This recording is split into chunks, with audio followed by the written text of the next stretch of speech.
Every commandment he violated. And he didn't just violate the commandments, you see. Every time he faced a choice of a course of action, if he could achieve his will, his aim, by being open and honest and above board, or if he could achieve it by being deceitful and underhanded and deceiving people into doing his will, he would always choose deceit and deception. So he sort of had a natural propensity towards evil. Let me give you an example. He was expert at killing with a borrowed sword. So that his killing with a borrowed sword. A borrowed sword. A borrowed sword. The Jie Dao Shao, which means you borrow a sword and you kill somebody.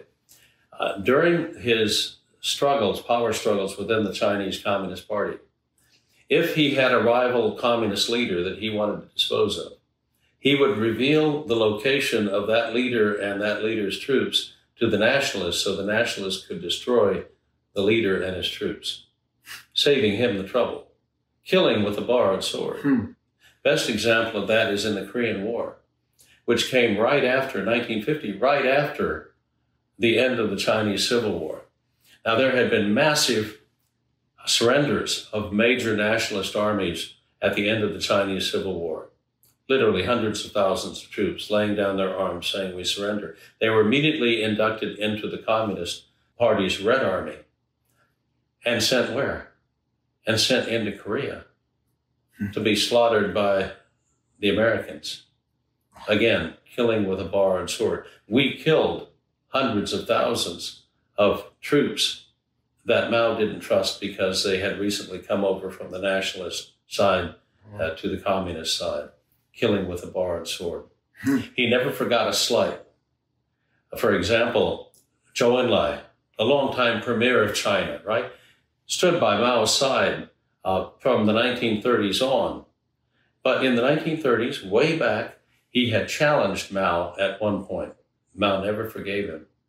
And so when Zhou Enlai in the early 1970s, while both he and Mao were getting very old, when he was diagnosed with bladder cancer, Mao told the doctors, don't tell Premier Zhou that he has cancer.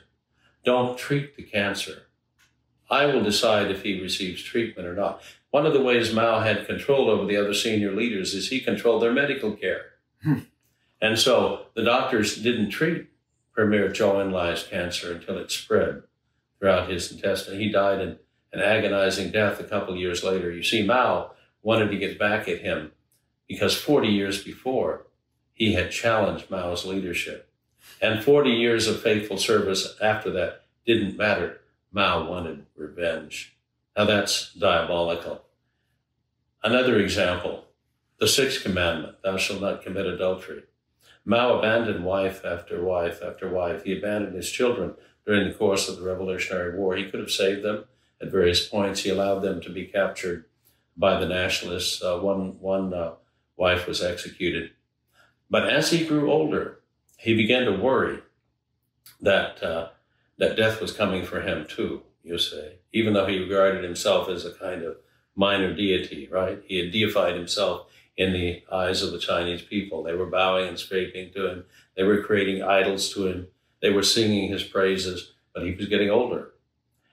But he read about the ancient Yellow Emperor and how he achieved immortality by sleeping with 1,000 virgins.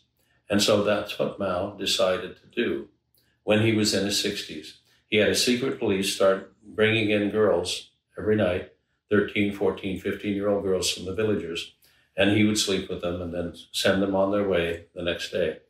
I don't know whether he made it to 1,000 or not, but it didn't help. He did die in the end. But that was the kind of person he was. He had an untreated venereal disease, which, because it didn't bother him, he didn't want antibiotics. He didn't want to be bothered.